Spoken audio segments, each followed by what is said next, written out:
All right, using the S&H drawer jig, we bring it up to our drawer front.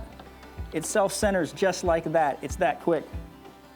The first time you go through a set of drawers, you're always going to want to place a piece of tape over your drilling insert to mark your holes so that you can be sure you never hit a wrong hole. Simply put the tape on there, bring your hardware on,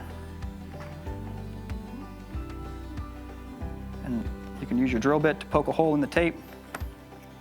It's as simple as that.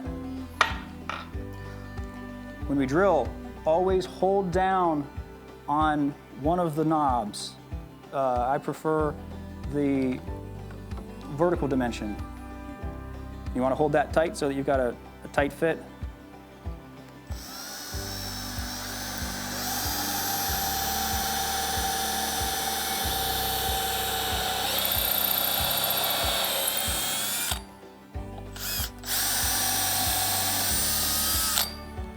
And just like that, you're done.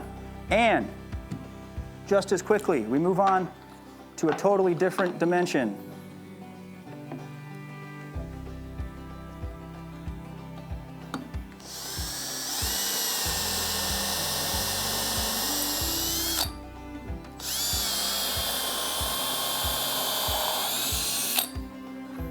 Two drawers in less than a minute.